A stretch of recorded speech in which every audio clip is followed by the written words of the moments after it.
Hi, I'm Peter Giannetti, Editor-in-Chief of Homeworld Business, and I'd like to welcome you to the first of 3 webinars this week presented by the International Housewares Association in collaboration with Homeworld Business and the NPD Group. The goal here is to deliver critical information for the home and housewares industry during this unprecedented time. As a reminder to all of our attendees today, if you click Gallery View, it will enable you to see all 4 of the participants, me and the 3 panelists, and it might make the experience a little easier to navigate today. You know, as stay-at-home guidelines and orders take hold across the US, many manufacturers are searching for strategies to keep businesses operating, responsive, and productive. And I'm joined today by 3 home and houseware suppliers who will share how they are guiding their companies through the day-to-day challenges of this COVID-19 crisis, with a strategic eye on being better prepared when the recovery begins. We'll run for about 45 minutes, leaving time at the end of the discussion for a Q&A session moderated by Liana Salama, the Vice President of Marketing for the IHA. You'll be able to submit questions as the panel progresses just by clicking on the Q&A icon at the bottom of your screen. So first, let me introduce our panel before I turn it over to each of them for some opening remarks, and then we move on to the discussion. Joining me today are Steve Greenspan, the founder and CEO of Honey Can Do, which markets home organization and laundry care products and kitchenware. Honey Can Do recently acquired the Joyce Chen brand of ethnic cookware and gadgets. We have Evan Dash, the founder of Storebound, which designs and distributes Dash kitchen products and Sobro smart furniture. Evan is also a former senior VP in GMM for Macy's. We also have Luke Peters, CEO of New Air Appliances, which markets wine coolers, beer coolers, ice makers, heating and cooling products. Luke is also CEO of Retail Band, a consultant agency that helps brands grow sales online. So welcome, panelists. Thanks for being here today. We know you're real busy dealing with the challenges that we're about to talk to you about. But I know that the industry is looking for some direction, and I think hearing it from people in the business will give them some perspectives that I think will be very helpful. I think the area for us to start with today is, we'll call it staff and workplace. And this encompasses team safety, transitioning the team to work from home, how to connect and communicate with your team, how you're managing shelter-in-place guidelines, maybe determining which jobs are essential, which staff is essential and non-essential, and perhaps some new or modified operational procedures and methods. Evan from Storebound, I'd like to start with you in terms of kind of how you've gone about prioritizing your staff and team safety guidelines right now. Well, first of all, thanks for having me here. I'm hoping to learn a lot from the other panelists as well. Team is most important to us. And the first thing that we did, we had people, including myself, who were in Asia, in China, around the time that the outbreak had been starting. And we came back, we monitored the situation really closely. At the time, our focus was really around making sure that our factories were restarting and that we were getting all the production capacity possible. But as the situation started to become a little bit more fluid and we realized how serious it was and that there was a chance of spreading, I think we were probably one of the first companies in our neighborhood of New York City that implemented a work from home policy. So what we did was we worked closely with the team to make sure that we had everybody's most up-to-date contact information, that we had an understanding of exactly what their responsibilities outside of work were, any travel plans, any traveling that they'd previously done. And then we really started building a short-term roadmap of what we would need to do with focus on cash flow, which I know we'll go to in a little while. The other thing that we did is as this started to really materialize, we implemented a long-term work from home. We made sure that everybody had the equipment that they needed to work from home, made sure that we understood childcare responsibilities, elder care responsibilities, that we stayed in touch with everybody. We're already built on a lot of more modern applications. So we were a Zoom company. We have Zoom rooms with cameras that move around. So it's been a little bit more seamless for us than some others that I've dealt with. And like I was saying, when it started to get really, really worrisome and it seemed, and we could tell how serious this was going to be, one of the first things we did was pulled the team together, and we reviewed with them the health of the company, what our financial plan was, and that basically we delivered the message to them: we have your back. There aren't going to be layoffs, there aren't going to be furloughs, and that for the foreseeable future, they're going to be gainfully employed. On the flip side of that, we said, more than ever, we really need you to step up and make sure that you're giving back to us and helping us basically help you. Steve, give me some examples of some things that maybe were unique to your situation that you had to deal with regard to kind of getting your team prepared and in the right position to produce while they might be working from home. So we were inadvertently, I would say, very well prepared for working from home. We're based in suburban Chicago. We have about 160 people at our headquarters facility, and we also have the warehouse there. In addition, we've got about 25 people at our office in Shanghai and throughout China and Taiwan. So we had given everybody laptops. That was just standard issue. Whether they typically brought them home or not, if they were in the office setting.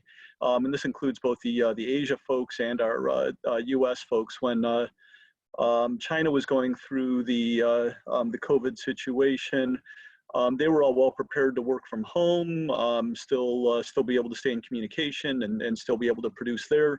And they taught us a great deal with the situation about how we separated our staff working at our office building there, just to ensure that there wasn't cross-contamination. Here in the US, everybody that can work from home, which is our entire non-warehouse staff, is working from home. We started that a week before the state of Illinois declared the shelter-in-place policy. We wanted to be safe for our staff members and their families and be real proactive on this. We had already started our training with teams, so we were well prepared for that. Had a real strong data connection, had a number of things in the cloud already, so that worked really well in that regard. And I just want to mention my thoughts and wishes are with anybody and everybody that may have been impacted from a health situation in this area, and also I've just been incredibly touched by how the Housewares community, and I'll say that both on the vendor side and the retailer side, have really come together and been so incredibly supportive and generous with their support and information and communication. In this regard, we're truly a feeling within the industry that we're all in this together. Well, thank you, Steve. Luke, I know you mentioned that you put some new warehouse rules or practices in place, and talk a little bit about how you've had to manage warehouse operations during this time with regard to staff safety and all the other issues while remaining productive. And I think the other question is, as you've begun to implement these procedures, what's working and what doesn't work well, and where do you kind of learn from as you move forward? Yeah, and thanks, Peter. I just want to thank IHA and Liana and everybody for allowing me to be on this panel, and I echo what Steve and Evan have said, and just kind of their progression has been similar to our progression, and the Housewares is an amazing just group of folks, and I've talked to so many people, so everybody's been so helpful. And with us, I would say that the thing that stood out to me at the beginning was I do have a little bit of a microbiology background, and I always thought at the beginning this pandemic was underreported here in the States. So like I was thinking when they're showing morbidity numbers and R naught numbers and things didn't make sense what some countries were reporting versus other countries. So I took it really serious because I could tell that this thing, I think right now we all understand it's dangerous. I think late January or early February, people they were thinking it was like a flu, and we don't want to forget that was the main sentiment. So in the warehouse, our team, we didn't have remote experience. So we have about 120,000 square foot headquarters over here in Southern California with an office and a warehouse section. We were able to transition to remote work in one day. So I was really proud of the team. We are an Office 360 company. Everybody literally took one day of Teams training and we were off and running. And we put in some basic protocols for teams and some basic protocols for the warehouse. I'll kind of go through those quickly. So for the warehouse, obviously we followed kind of the CDC guidelines. And right at that time, California, I think might have been the first state to do shelter in place. And that's when we quickly transitioned to work at home, but then our warehouse had to keep functioning. So 6 feet away, nobody touches the same equipment. Luckily, we got a huge warehouse and there's plenty of space in there. So dollies, tape guns, even break room tables are individualized per each person. So stopped using the refrigerator, stopped using the freezer. Everybody had to kind of bring their own cooler so that there wasn't any cross-contamination there. So the initial approach was make sure nobody touches anything that anybody else is going to touch. All the doors are propped open at the beginning. So as you walk through the warehouse or even into the office, you don't have to touch any doorknobs.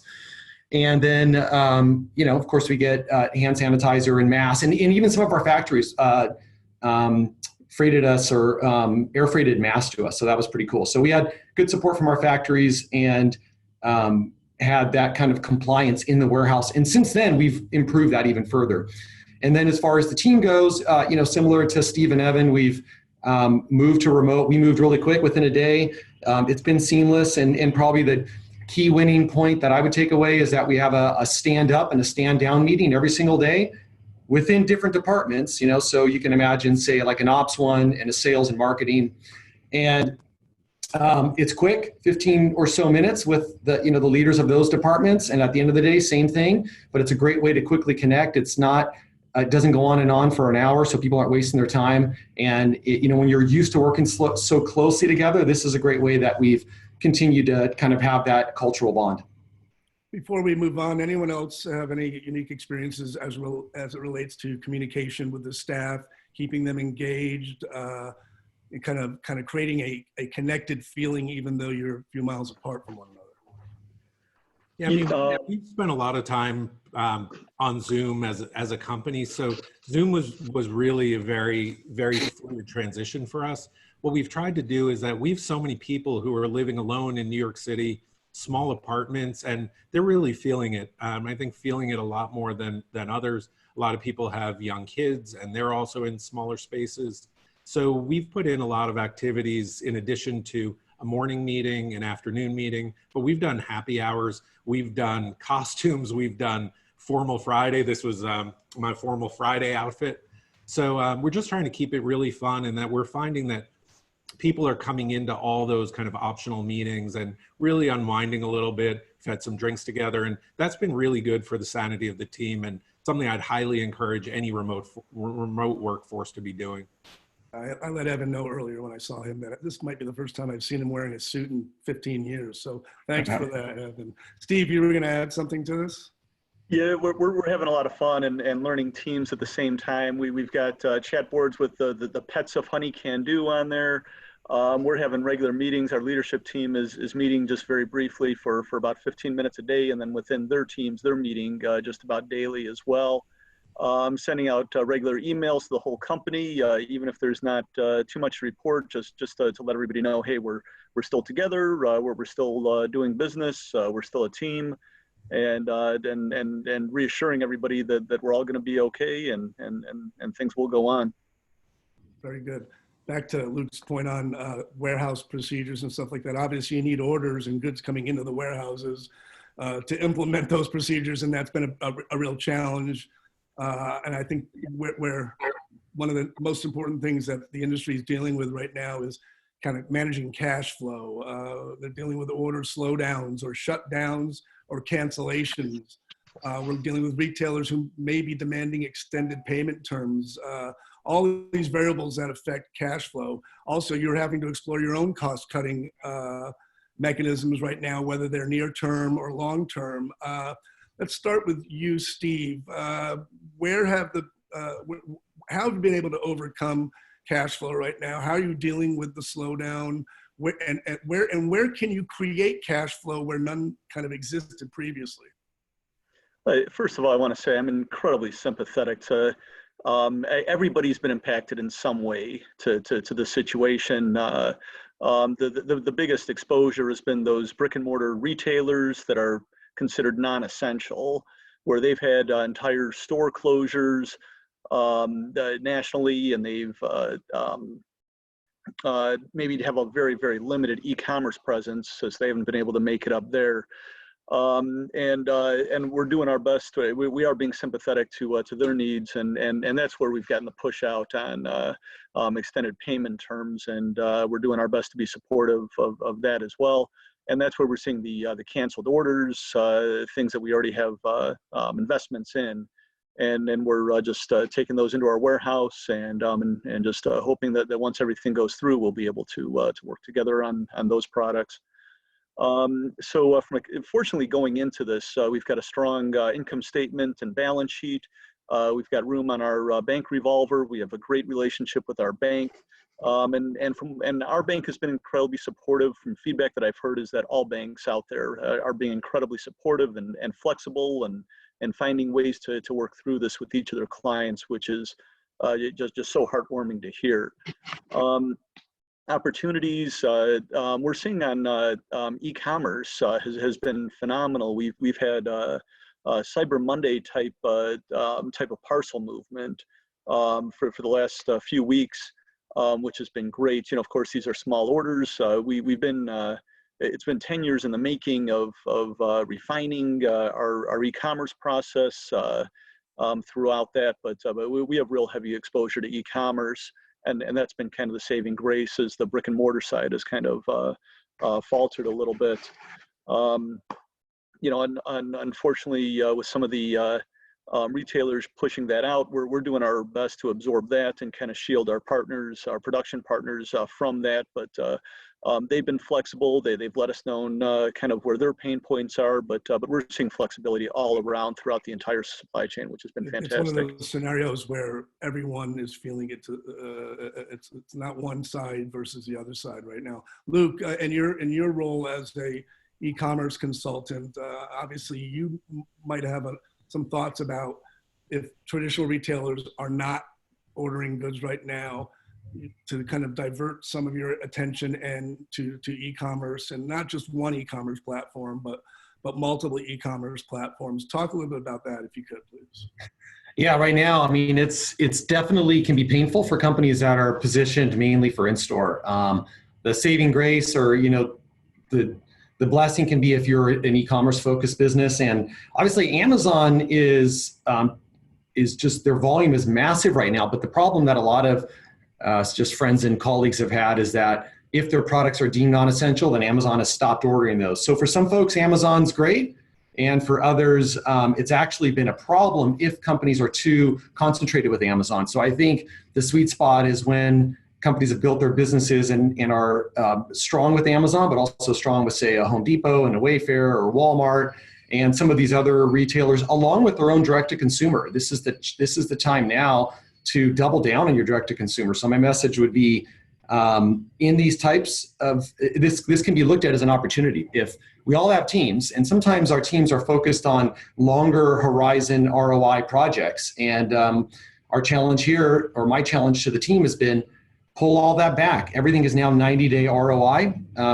Obviously, we're not giving up our long-term branding for the newer brand, but the point is, this is a great time to double down and build relationships with buyers, and also diversify so that you're not just an Amazon business. So like I said, Wayfair is a great company, and Home Depot and Lowe's and Walmart and some of these other channels. And then of course, like I just said, your own direct to consumer, continue to build out your email list and utilize that. And especially for us, we're fortunate with Newer because we sell cooling products. So we've gotten letters from our suppliers that we're essential in the supply chain, and refrigerators are needed right now, and that's been great. But we sell other products too. And consumers, when they're in their houses, I mean, they are slowing down. Some demand is slowing down in some categories, but think about it. People are looking to improve their work at home situation. There's all kinds of things they're going to need in their house. And in the housewares industry, all of us and the listeners can supply those products. So we're uniquely positioned. Evan, you mentioned earlier that you've not laid off or furloughed any employees, and that's an important consideration. And tomorrow there'll be a discussion on government stimulus and how the housewares industry can take advantage of that. But if you are faced with more or less some of the same fixed costs you had going into this, where else can you kind of preserve cash or generate cash? I mean, this is a little bit different than the situation post 9/11. You know, post 9/11, things just shut down. Now things are working. There's plenty of things that are working well. There are plenty of things that are working better than expectation. There's a lot of talk about housewares products never having been more important, particularly with people who are around the house looking to create more comfort, looking to cook at home more. So we're spending a lot of time really being nimble and looking at places where we can drive business. We've also looked at areas where we can kind of deliver on our brand promise of doing well and keeping people healthy. And we've sourced out medical supplies. And in the first round of supplies that we were able to get, we've actually donated them to the front lines, to people that we had direct connections to, who were essentially working unprotected or without the proper protections in place. If that turns into a business for us, we've talked about as a company walking that tightrope of seeming opportunistic versus trying to do right by the world at large, or the country at large. So what we've decided to do is that should we have the opportunity to sell these products, we will cover some of our expenses to keep the lights on, and then set up a fund where the company will be able to make decisions on how we spend proceeds that we earned selling protective gear.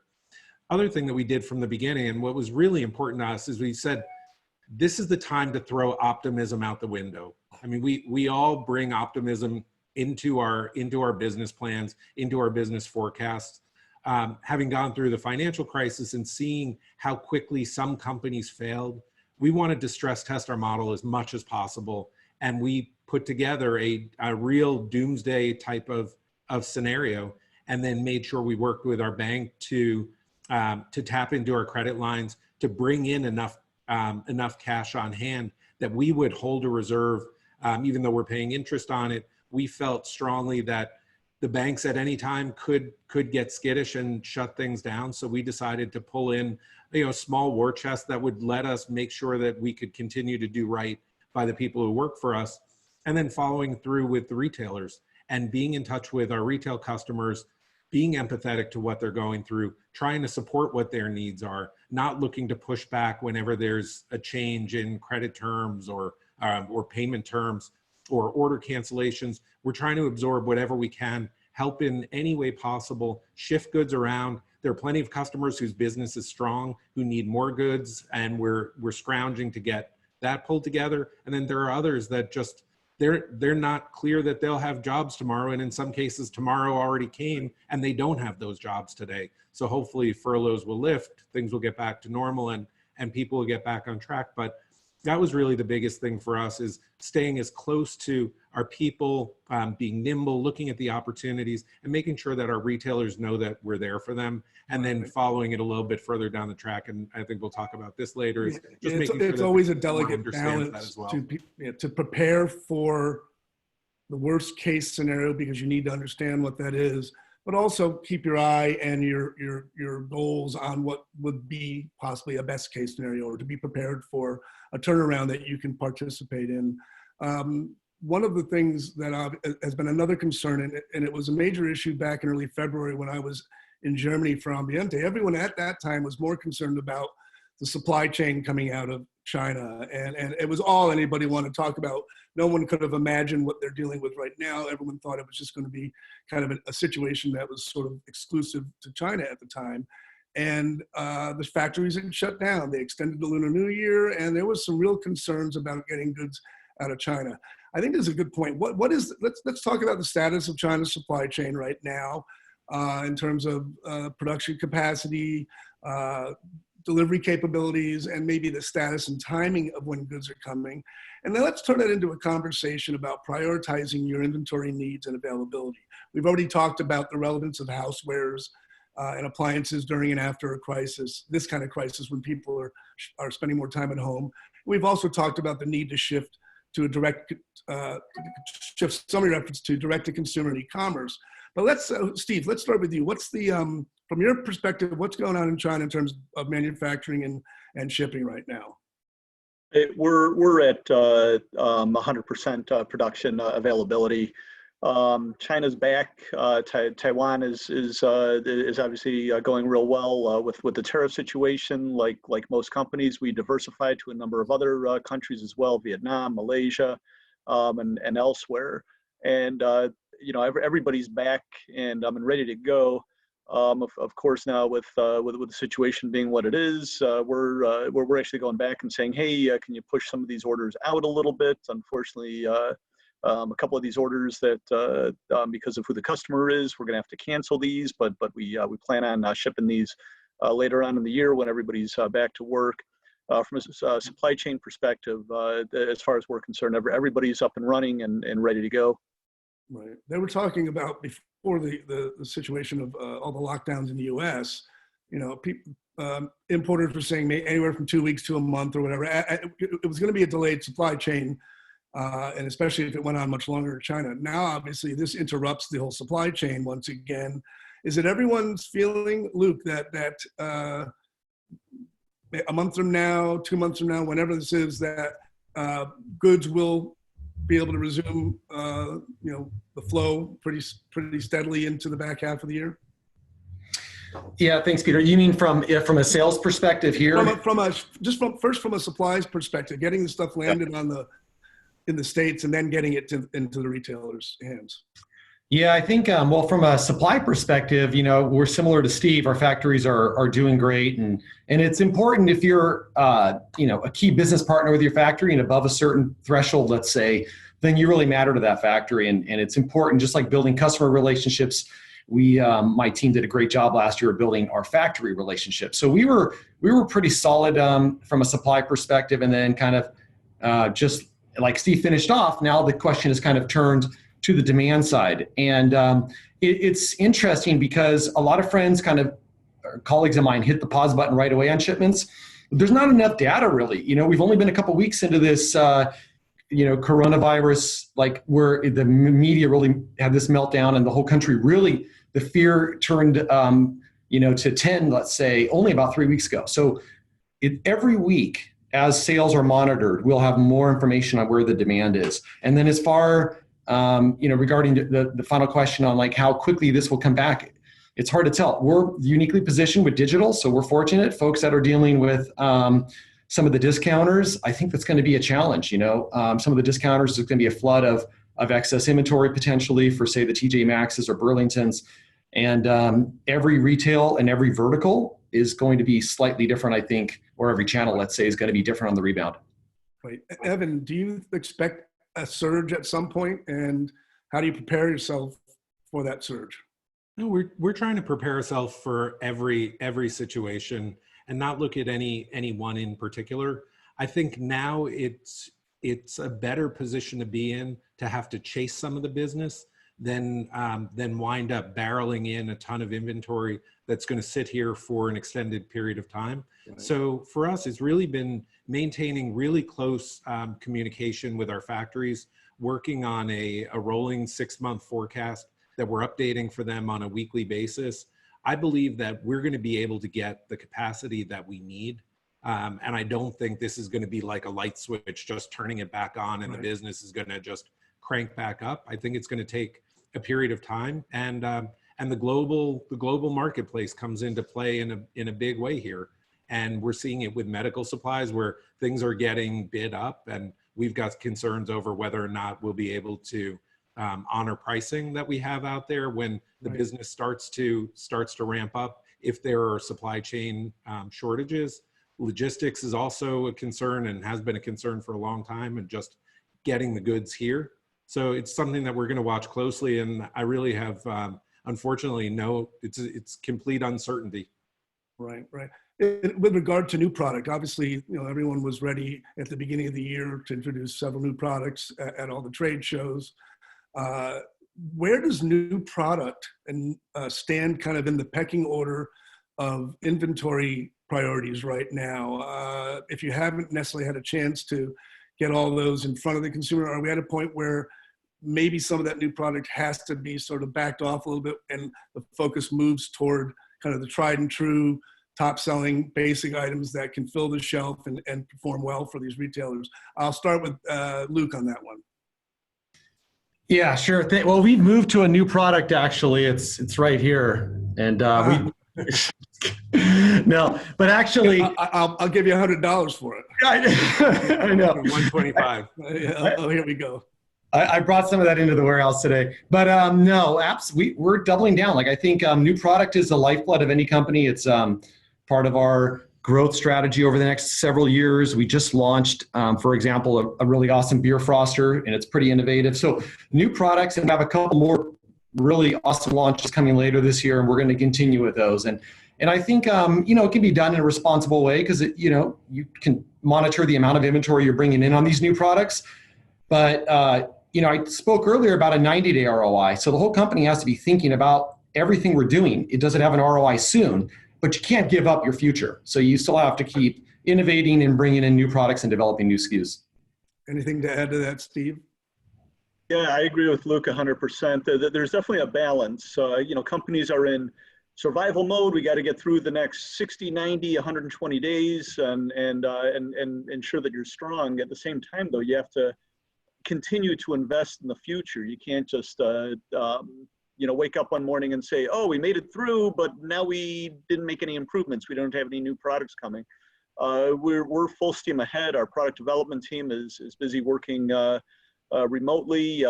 This year we introduced a new catalog, some great ready to assemble furniture in there, and some things that we haven't been in the past. Just before COVID really hit the US, we closed on the Joyce Chen acquisition. Very excited about that. That's a new category of ethnic cookware and gadgets for us. And we're adding digital assets and busy doing things to promote that. It's definitely a balance, but you have to be planning for the future and investing in that. Thanks, Steve. Evan, I know a lot of your business has been about innovative products and bringing new ideas to the marketplace. Is it necessary? The tendency sometimes is to sort of under market during this time. You're kind of focused, as someone said earlier, keeping the lights on. But if you can, isn't this a time to sort of turn up the heat on marketing and get that new product information in front of your customers? Let them know, and this speaks to retail relationships right now, let them know you're here, stay even more connected, or force yourself to be more connected with them than ever before. So I think there's two things related to that. Yeah, obviously we're pushing hard on new products. We are staying in touch with our retailers. I'd encourage everybody to really look at how you present those products now. I mean, treat it, if you're doing it on video conference, treat it like it's a production. Make sure that you get your lighting right. Make sure you get your camera angles right. Really be able to put that in the best light that you would have been able to do at the Housewares show, at the Inspired Home show. Sorry about that. And then the second piece of it is, given what's going on in the world and orders being pushed back on a number of things, it's given us a little bit of a chance to take a breath, and we're using that time to create more marketing materials around it. So we won't necessarily be out there right now screaming about new products, pushing it at the consumer, but we're creating, I mean, really like a war chest of content that's going to be available for us to really ratchet that up when the business starts to turn back on and into Q4 when it really matters. It's funny, at a time in the industry when people have had more direct access to consumers, whether it's selling to them, marketing to them, a moment like this tends to remind us that the retail connection and staying connected, engaged in front of your retail customers and letting them know what you can do for them is as important as conveying your product directly to the consumer. Is there any other examples? Let's stay on the topic of retail relationships. Anybody have an example, just raise your hand, of a unique circumstance that has occurred in the last week that sort of gave you some illumination on how these relationships can improve going forward? Go ahead, Steve. Yeah, just a couple of examples, two to be specific. One is I received a phone call from the CEO of one of the major online retailers, multi-billion-dollar retail on a Saturday. And that isn't something that would happen under normal circumstances, just reaching out, talking about what they're seeing in the business, asking what we're seeing in the industry, what the plan is, talking about you know, in terms of everything from inventory forecast to sales forecast to marketing plans, safety. We talked about our families and what we're doing at home as well. That's something that would almost be unheard of.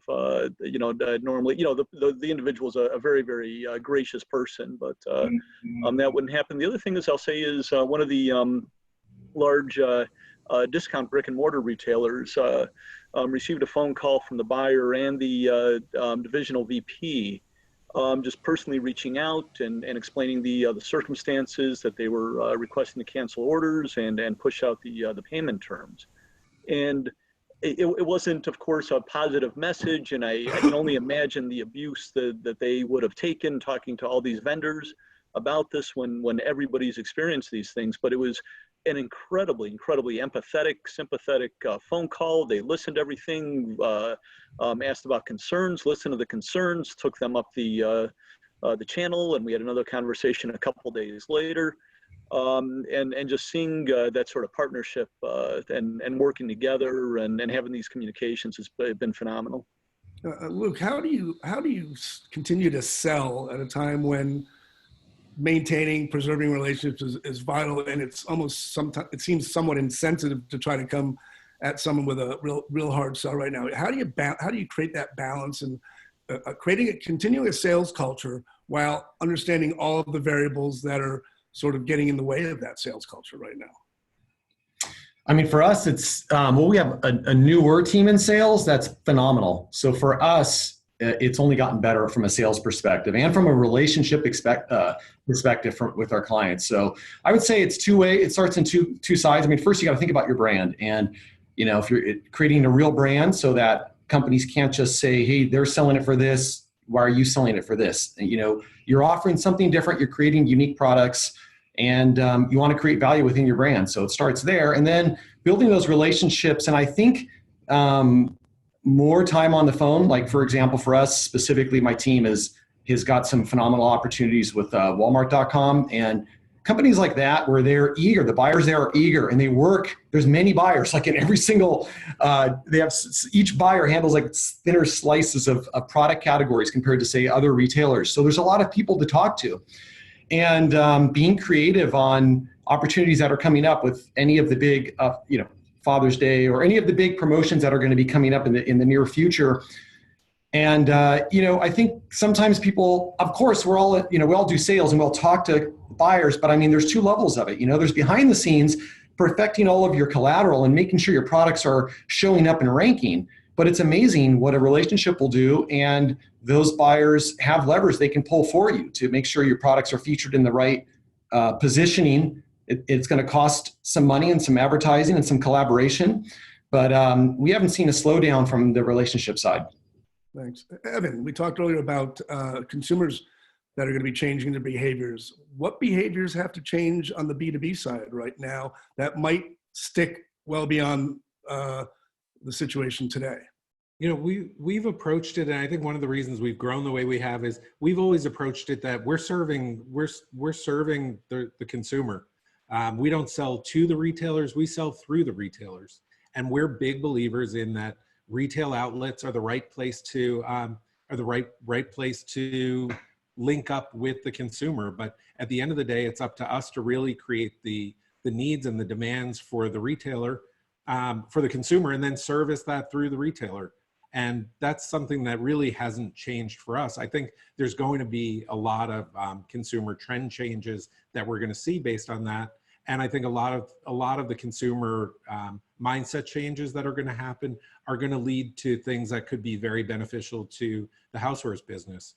I think people are going to think twice about being out in crowds, dining out, going to busy restaurants. I think there'll be more and more eating at home. I think people are going to be fanatics about the way they set up their homes, making sure they have, that it really is, they're comfortable, a retreat away from the hectic world out there. And I think that there's so many things that are going to be top of mind for the consumer, and little changes that are going to go forward and are going to be probably stick in a pretty big way. I mean, it's crazy to me that cleanliness wasn't something that was quite the priority that we thought that it should be. So things like that, I think, are going to be big drivers of retail trends. And then we just have to be there as suppliers to make sure that we're in the right place at the right time with the right products, the right offerings, and from there, it's business happens. Yeah, let's stay on that topic as we move toward the end in terms of serving the consumer, building that relationship with the consumer, and carrying that forward right now. Steve, your thoughts on that?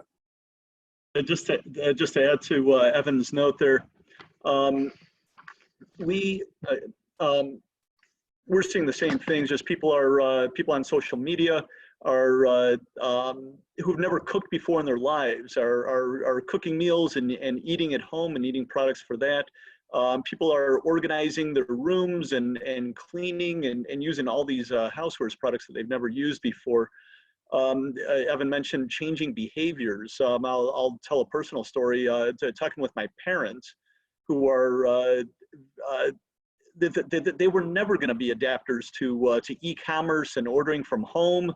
And while I'm on the phone with them explaining how to order groceries and consumable goods on the internet and walking them through it, and the non-adapters, and they're doing it now. And I have a feeling that they're going to find this to be pretty convenient, and that they're going to be doing this even after the shelter-in-place orders are no longer there. My dad is somebody that has to read a physical newspaper every day. I'm still trying to convince him that he doesn't have to go out to the store to get a physical newspaper, and that he can do that on the internet as well. But I definitely think we're going to see permanent changing behaviors as a result of this. Right. Luke, I'm going to turn the table on you a little bit. I know you're an e-commerce specialist, and the industry has been obviously dealing for several years now in terms of getting ready to serve an e-commerce marketplace. And retailers, brick and mortar traditional retailers, have had to evolve. We talked about they have had to learn how to provide experiences, how to do things that they may never had to worry about before. How do you think the traditional retail community will be changed even further by this COVID-19 crisis?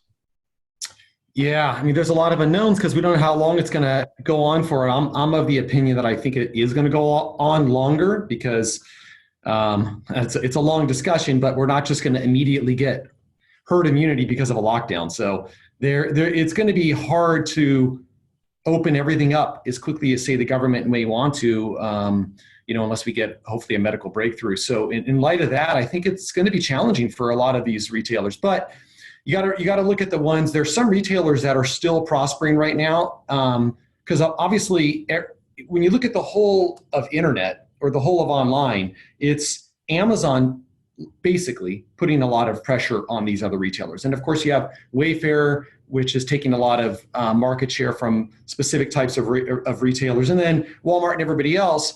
But you have to look at who can benefit from that. So there are still the home goods stores and the home and hardware stores specifically are still going to continue to grow, I believe, in the future. If you look at what Home Depot has done, and Lowe's is making a lot of big changes internally. They went through a lot of a revamp of their whole team, and now Home Depot is launching a new platform this year.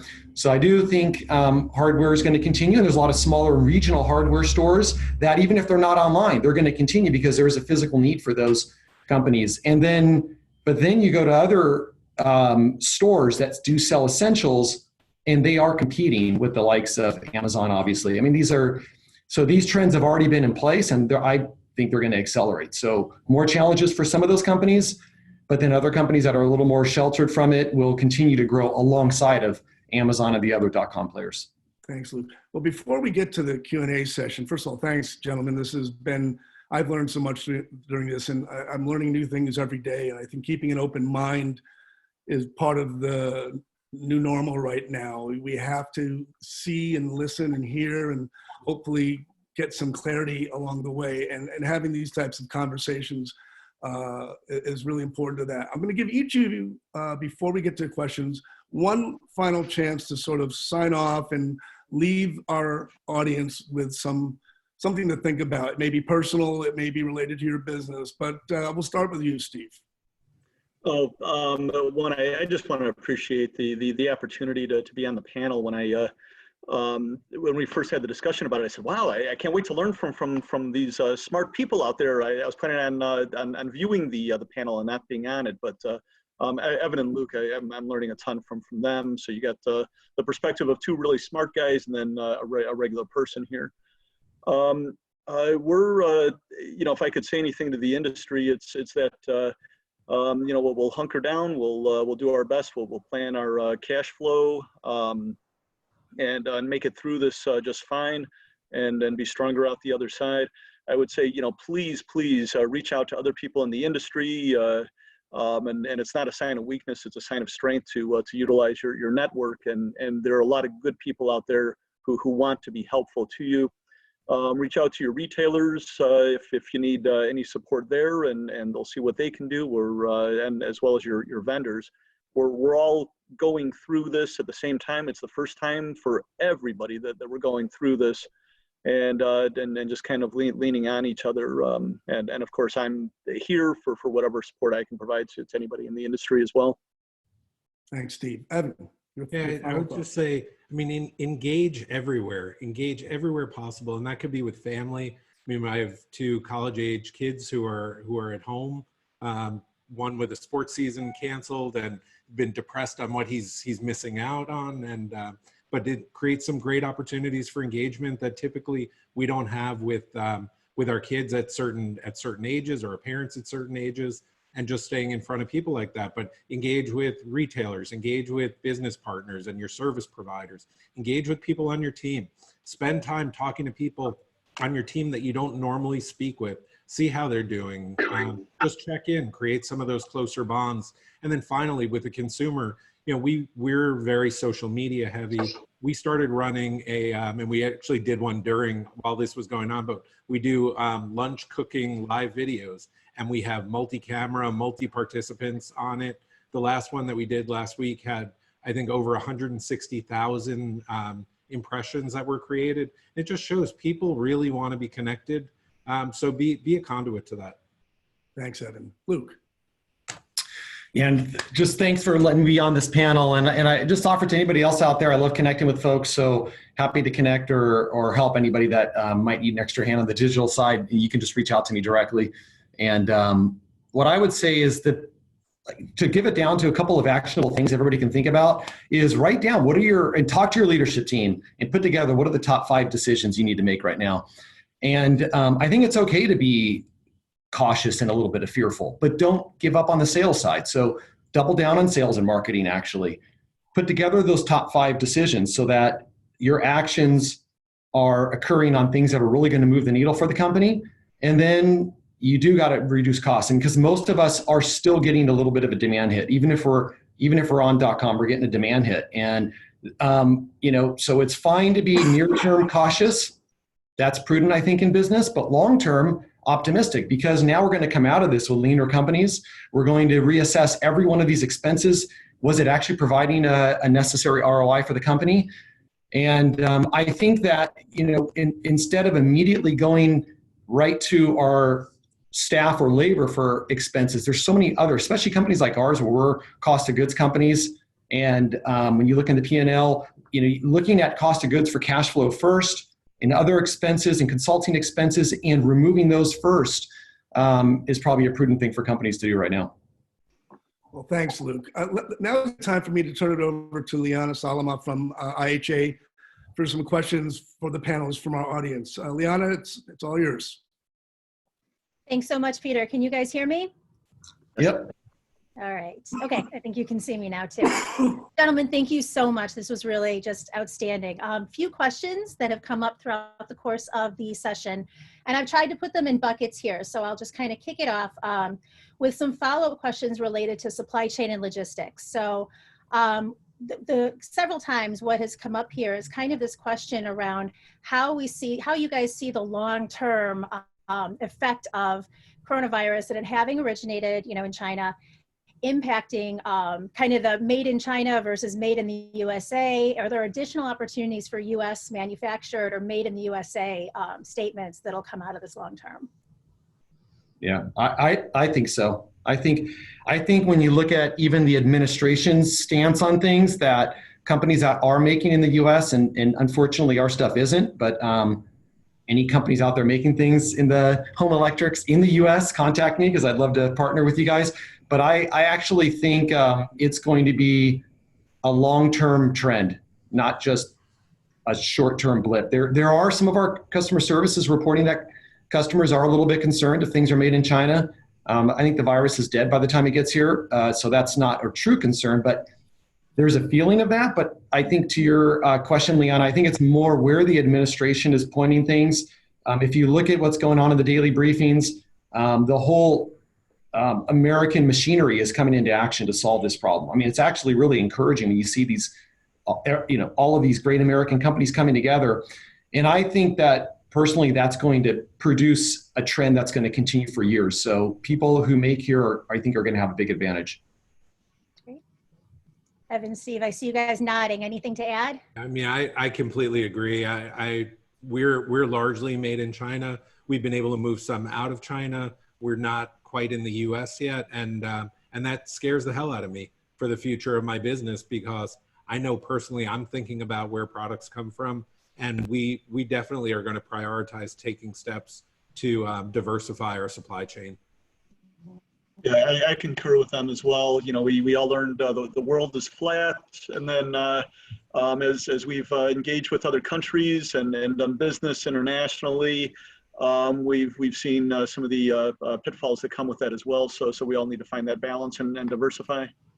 You know, I don't know if the question was addressed to a supply chain issue or a COVID issue, but you know, there's certainly an education component, as Luke mentioned, about the germ living on a product that's been on a boat for 30 days in different types of weather, and certainly a suggestion to clean all your products, you know, once you open up the box as well. Any other questions, Liana? She might be frozen. Oh, yeah, I'm frozen there. Okay, I think I'm back now. Yeah. Okay, sorry Any about other that. questions? Yeah, follow up to that, just not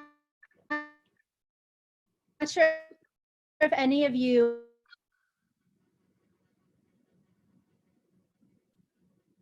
Sorry, folks, we're having a bit of technical difficulty here.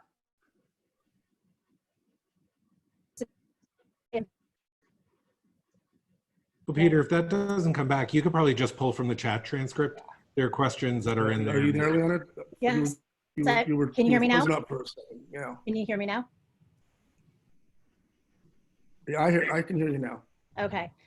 So the follow-up question related to supply chain, just about India, if anybody is doing any sourcing from India, and, you know, what you anticipate, you know, the impact of that to be.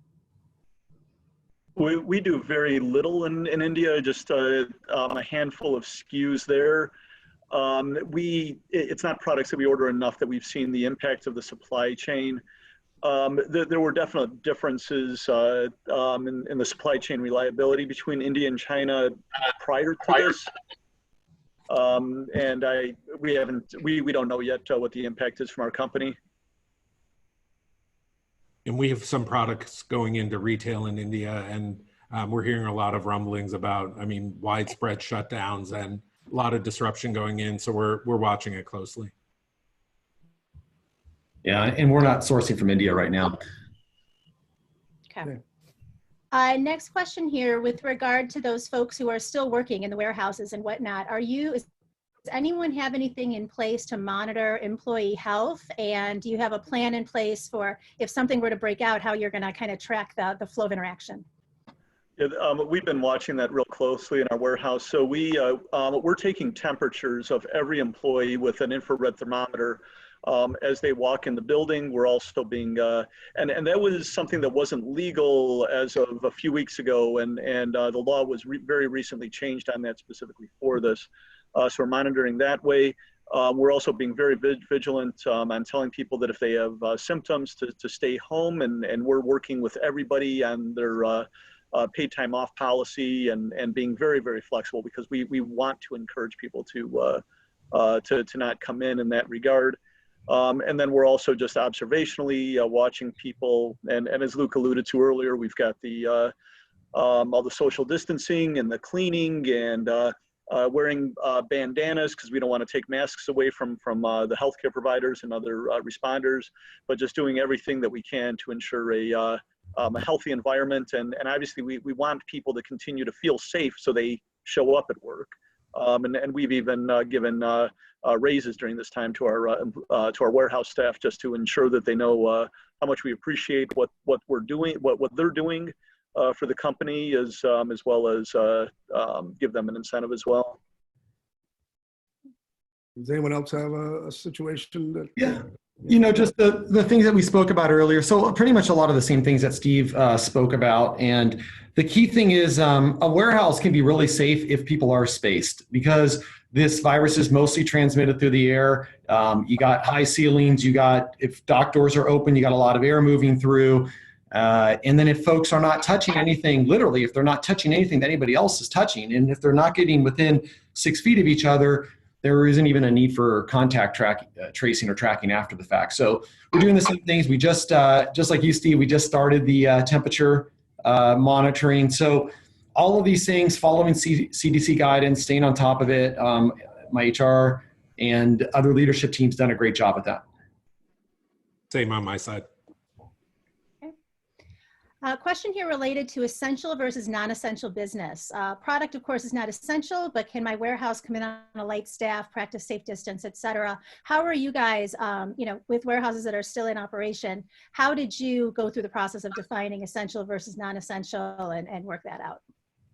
The Department of Homeland Security has guidelines that essentially say that any warehouse worker, any person in the supply chain, it doesn't specify the types of products, are considered essential. So at that point, it's up to the company and the individual as to whether or not they stayed open. I think that Craig Bright up in the webinar tomorrow is going to be talking about that as well. Are there any scenarios where office personnel are considered essential and can go into the office, whether it's accounting or payables, receivables, payroll? I'm just curious. Anyone? I think you'd be hard pressed to make that claim if it was a business selling non-essential products. If they were selling essential products, you might be able to make a claim about that. Right. Yeah, and also look to your retailers and even ask them. You know, we've received really positive letters from our retailers saying we are essential.